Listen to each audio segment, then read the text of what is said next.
Good morning. Now that we've covered dashboards, let's go ahead and take a look at live tracking. I'm going to click on live tracking here and a couple of different things. We're going to take a look, and tracking does three different things we take a look at. First things first, we take a look at vehicles, we take a look at users, and we look at locations. Think about it this way. If your drivers are driving the same vehicles every single day, it makes sense to have them added as users. If they don't, or if they jump in vehicle to vehicle, it doesn't matter. You don't have to add them in. So when we look at vehicles, we're tracking them here. And the reason I brought up the part about the drivers is here's a MiX pro tip. Instead of having the vehicles listed as Alex's car or Dana's car, you could have it listed as a 2012 Ford F-150 or a 2020 Chevy Colorado or whatever the case is. But if I went to users and I knew that the same driver drove that vehicle every single day, I could just go look up the person I'm looking for. I can look for Dominique, I can look for Cristiano, and I can see where they are on the map. It doesn't really matter. If you don't have drivers that drive the same vehicles every day, doesn't matter. Just leave it as the vehicle, and we can help you with nomenclature and share best practices for you, so it makes it easier on how to find vehicles. A couple different things on the left-hand side. The vehicles are going to be listed in alphabetical order. You'll be able to see the colors here. If this is gray, it means the vehicles are stationary. If it's green, it means that they're driving. And if it's orange, it means that it's old data.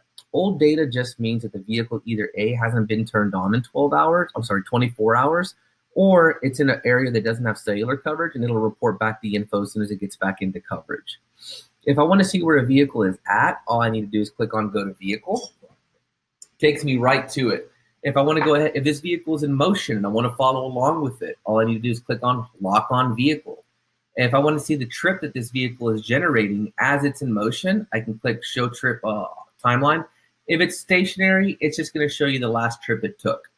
I take this off and take off the lock. If I want to see a past trip, all I need to do is click on view trips, and it'll go ahead and show me the trip that it's taken today. If I select it, it'll give me the trip right here. We can see that it was a quick trip, 2 minutes, 30 seconds. If I click on any of these little breadcrumbs, it'll give me the information, driver, location, speed, heading, all that good information right there. The right-hand side of the map is going to be the map. The map can change views. We use here maps, and we can either do street, hybrid, terrain, or traffic. I like leaving it a satellite. The reason behind that is that as if you zoom in, you're able to go ahead and see exactly what is around that person. Is it a neighborhood? Is it a store? Are they around a, we can see that this is the neighborhood here. This is where this vehicle is located. It just gives you as a fleet manager or the admin or whatever it is you're looking at, it helps put some perspective into what the driver was seeing, whenever you're trying to make any kind of coaching, things of that nature. If you see that they had a harsh acceleration, but you can see that it happened as they were getting onto the highway, maybe it's not that big a deal. Maybe that's not something you want to talk to them about. So little things like that helps give you some more clarity into what's actually happening in the cab. And this is just a great way to use a map tool. One other thing that we really like is the find feature. So if I click on find, like let's just say, for instance, I need to find the vehicle that's within a 31-mile radius of a new customer that just came in. Let's just say we have an emergency. I need to get a customer out. I'll go ahead and put the address in. I'll go ahead and pick our business address.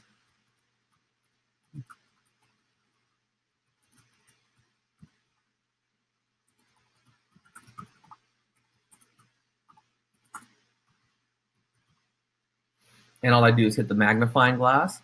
It'll verify that this is the address I want. I hit yes, and it'll show me every single vehicle that's within 31 miles of the address I just typed in.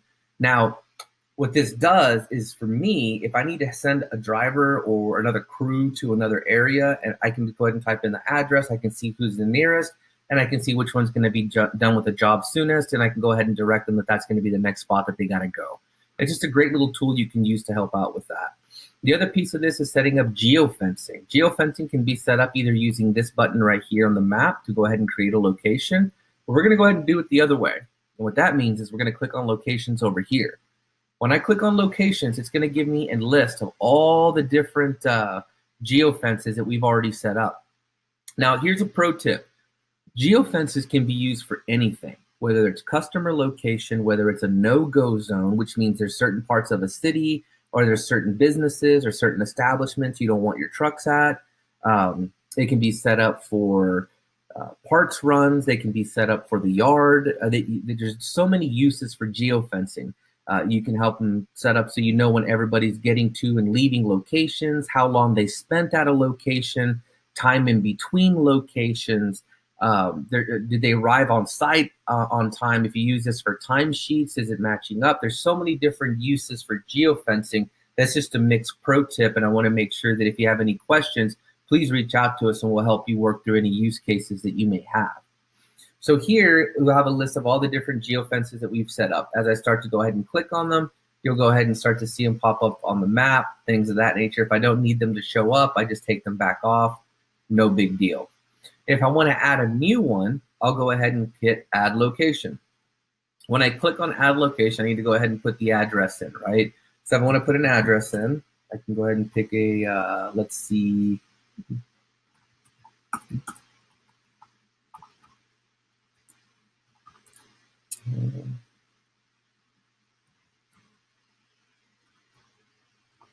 go ahead and pick that location. There we go. It's going to take us right to it. So what I can do is a couple of different things. Let's just say that this is a apartment complex customer. Location type. So right here, little MiX pro tip, location types, these are all 100% customizable. What that means is we can make these say whatever you want. So whatever you want to keep track of, if it's a customer, a fuel stop, a no-go zone, rest stop, whatever it is, the company headquarters, we can go ahead and put that information in for you. We'll call this a customer. Now, when it comes to the geofencing, you can either do a circle, you can do a square, or you can do a custom. The custom is pretty cool because let's just say I want to make sure that if anybody comes into this area right here, this specific little side street, I want to capture that. So this, let's just say this is my customer's house. I can click my polyline here. I'll make another click here. I'll make another click here. One more here, and then I'll come back and finish it. I leave myself a little extra room just in case they can't park in front of the house and they have to park a few streets down. I want to make sure that they get credit for being at that location.